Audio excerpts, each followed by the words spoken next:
పశ్చిమాసియాలోని తమ స్థావరాలపై ఇరాన్ క్షిపణులు, డ్రోన్లతో విరుచుకుపడుతున్న నేపథ్యంలో అమెరికా అధ్యక్షుడు ట్రంప్ తీవ్రంగా స్పందించారు.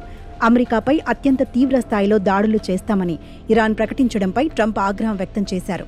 తాము ఆ దేశంపై ఎన్నడూ చూడనంత శక్తితో విరుచుకుపడతామని ఇరాన్కు వార్నింగ్ ఇచ్చారు. ఏమీ చేయకుండా మౌనంగా ఉండటం ఇరాన్కు ఉత్తమమని, ఒకవేళ వారు ప్రతీకార దాడులకు పాల్పడితే మాత్రం వారు గతంలో కనివిని ఎరుగని శక్తితో దాడి చేస్తామని హెచ్చరించారు. ఈ విషయంపై దృష్టి సారించినందుకు ధన్యవాదాలు అని పేర్కొన్నారు. కాగా తమ అగ్రనేత ఖమేనీపై దాడికి తీవ్ర స్థాయిలో ప్రతీకారం తీర్చుకుంటామని ఇరాన్ ప్రకటించింది. అమెరికా స్థావరాలపై ఏ క్షణమైనా భయానక దాడులు జరగొచ్చని పేర్కొంది. మరోవైపు ఇరాన్ అధ్యక్షుడు మసూద్ పెజెష్కియాన్ స్పందిస్తూ అమెరికా అత్యంత తీవ్రమైన నేరం చేసిందని, దీనికి ప్రతీకారం తప్పదని హెచ్చరించారు. జవాబుదారీతనం లేకుండా అతిపెద్ద నేరం మిగలదని, షియా ఇస్లామిక్ చరిత్రలో ఇది మరో అత్యంత కీలక మలుపుగా ఉంటుందని వెల్లడించారు. మరోవైపు ఇరాన్లో సుప్రీం లీడర్ తర్వాత శక్తివంతమైన నాయకుల్లో ఒకరైన అలీ లరిజానీ తాజాగా ఖమేనీ మృతిపై స్పందించారు. ఇరాన్ ప్రజల హృదయాలపై అమెరికా పొడిచిందని, తాము కూడా ఖచ్చితంగా అమెరికన్ల హృదయాలపై దాడి చేస్తామని ప్రతిజ్ఞ చేశారు.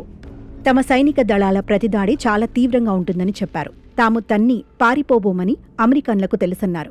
ఖమేనీ సలహా బృందంలో అలీ లరిజానీ నిర్ణయాత్మక వ్యక్తి. ఆయన the supreme national security council కార్యదర్శిగా పనిచేస్తున్నారు. అమెరికా దాడుల నుంచి బయటపడిన ఇరాన్ అత్యున్నత నేతల్లో ఆయన కూడా ఒకరు. కాగా ఇజ్రాయెల్, అమెరికా దాడుల్లో Iran supreme leader Ayatollah Ali Khamenei మృతి చెందినట్లు ఇరాన్ అధికారిక media ధృవీకరించింది.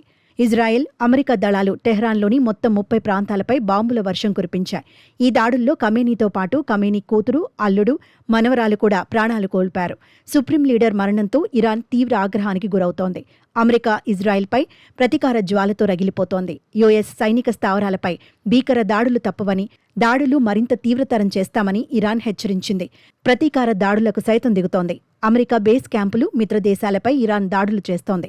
Doha, Bahrain, Qatar, UAE, Kuwait, Jordan, సౌదీలోని యుఎస్ సైనిక స్థావరాలపై దాడులు చేస్తోంది. ఈ క్రమంలోనే దుబాయ్ సహా అమెరికా బేస్ క్యాంపులు ఉన్న దేశాలపై భీకర దాడులు చేస్తోంది.